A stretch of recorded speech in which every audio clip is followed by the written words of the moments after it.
تو صفائی کو کہا گیا کہ یہ نصف ایمان ہے. ہم جب وضو کرتے ہیں تو سارا اپنے جسم کا جو کھلا ہوا حصہ ہے اسے دھلتے ہیں اور 3 بار دھلتے ہیں. ہم سے کہا گیا کہ 3 بار ہاتھوں کو دھلو. آج کہا جا رہا ہے کہ 20 سیکنڈ تک دھلو. اس وقت سیکنڈ اور منٹ نہیں تھا تو اس بات کو کہا گیا، لیکن جب آپ 3 مرتبہ دھلیں گے اپنے ہاتھ کو اور ٹائم ملائیں گے تو 20 سیکنڈ سے زیادہ کا ٹائم نکل جائے گا.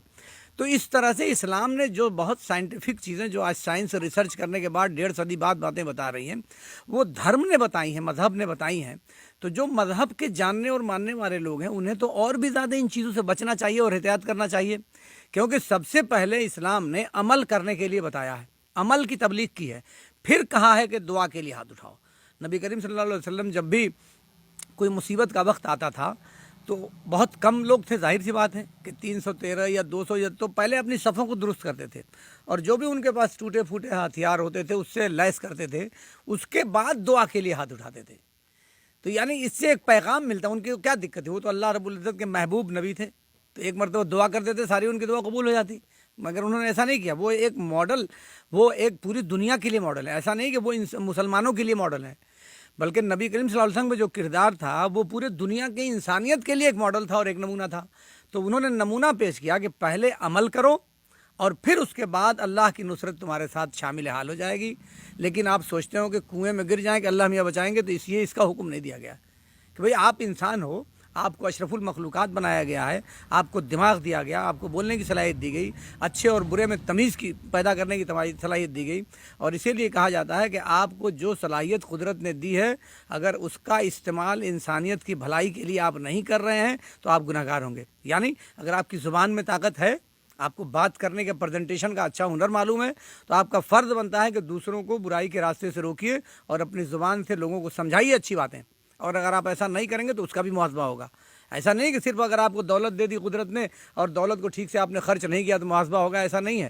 آپ کو جو کچھ بھی صلاحیتیں قدرت نے دی ہے ان سب کو انسانیت کی بھلائی کے لیے آپ خرچ کریے، اللہ کی ذات پہ بھروسہ کریے. آج لوگ گھبرا رہے ہیں اور بھاگ رہے ہیں، لیکن آپ سوچئے کہ جو ڈاکٹر مریض کا علاج کر رہا ہے اس کی زندگی کے بارے میں آپ سوچئے کہ وہ آدمی تو اسی مرض کا علاج کر رہا ہے جس کے مرض کو دیکھ کر لوگ بھاگ رہے ہیں. تو ایسے لوگوں کے لیے پولیس والے ہیں، آپ کو نکڑ ہر جگہ کوئی مرنا جینا سارا اسی میں کام کر رہے ہیں.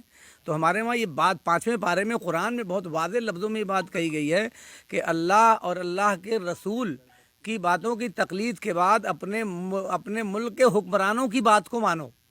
کیونکہ اس لیے یہ بات اس لیے کہی گئی ہے کہ جو حکمراں ہے وہ بھی انسانی خدمت کے لیے کام کرتا ہے. اس کے کام کرنے کا بھی مقصد یہی ہے کہ وہ لوگوں کی سیوا کر رہا ہے. بھئی حکومت میں جو لوگ بھی بیٹھے ہوں اور طریقہ جو بھی ہے، مگر حکومت میں بیٹھے والے چاہے نیتا ہوں چاہے ادھیکاری ہوں، ان سب کا مقصد تو یہی ہے نا کہ وہ انسانیت کی سیوا کریں اور ملک میں رہنے والے لوگوں کی خدمت کریں. تو آپ ایسے حالات میں سب کے ساتھ مل کے کام کرنے کی ضرورت ہے، نہ کہ نکتہ چینی کرنے کی ضرورت ہے. راجنیتی کرنے کا ٹائم پھر آئے گا، وہ کر لیا جائے گا. میں تو بار بار کہتا ہوں کہ بھائی ڈائری بنا لیجیے، نوٹ کر کے رکھیے سرکار کی جو کمیاں ہیں. لیکن ابھی سمے نہیں ہے. ابھی ہم لوگوں کو سرکار کے ساتھ، ضلع انتظامیہ کے ساتھ مل کے اس لڑائی کو لڑنا ہے اور ان کا ہاتھ پاؤں بن کے اس لڑائی سے نجات پانا ہے.